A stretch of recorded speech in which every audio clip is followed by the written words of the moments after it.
I've always enjoyed writing women's history, and I think any historian, especially one who's at the graduate level and looking for something to write a master's thesis about, is looking for the undiscovered person that hasn't been written to death. Say, for example, if you want to write about colonial and revolutionary America, Thomas Jefferson has been written to death. You just, that ground has already been covered. You want to go find someone who had a great influence in the revolution, and historians have largely ignored him because not only is it a good career maker, I mean, it's really important to bring out these voices that people really have never had the ability to learn about and to get to know, and it makes it so much easier. The more we learn about anything, I think, the richer the tapestry becomes. And for women, I think that Elizabeth of Austria, I think she really lived out the old adage that well-behaved women seldom make history.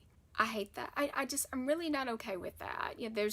For generations, for centuries, there's just been this idea that a royal woman is just there to bear an heir, give the king a son, and that's it.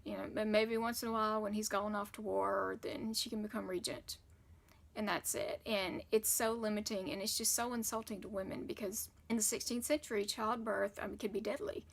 And just the very idea that the primary reason why you're in a country that you've never seen before until your wedding is also something that can kill you. I mean, that to me is just, it's so insulting to any woman, especially to a woman who had no choice whatsoever. And every source that I looked at, she was one of those people who was just beautiful on the inside and the outside. Elizabeth was one of those people who was just beautiful on the inside and on the outside. Chloe painted so many of her portraits, and as a matter of fact, the portrait that's considered to be his masterpiece is a portrait of Elizabeth, and it hangs in the Louvre. And it's one of those just beautiful portraits, and you can just see this kindness and this gentleness just radiating from her face. And I can just imagine how much fun Chloe had just speaking with her and talking with her. She was so well educated. Her father adored her. She was kind. I've never been able to find any cross or critical word about Elizabeth anywhere. I mean, I think that the only fault that she had, if you want to call that, was the fact that she was unable to give the king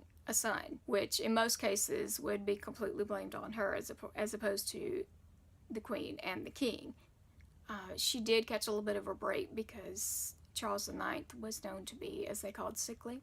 And there was a general assumption that if he were to get a child, that they were probably lucky to have a single child. So I think in that sense, Elizabeth probably didn't get that much blame. But at the same time, she wasn't controversial, she wasn't grasping, she wasn't greedy, and she wasn't the kind of woman to rub people the wrong way. At the same time, speaking of women who rub people the wrong way, her mother-in-law, Catherine de Medici, I mean, this woman ran the French court. I mean, 16th century, pretty much, Catherine's part of it. If she's not producing heirs for the court, then she's acting as regent, she's acting as queen mother. So when you put those two women together, there's such a marked contrast. And looking at the sources, when I was doing my research, a lot of people mentioned that Elizabeth was completely okay with Catherine running the court and being the first lady and taking over the political and the social, all those activities that a queen consort would take. And Elizabeth was okay with it. And I can understand that given her personality, but at the same time she gets marginalized a lot like Elizabeth of York, who was the wife of the English Henry VII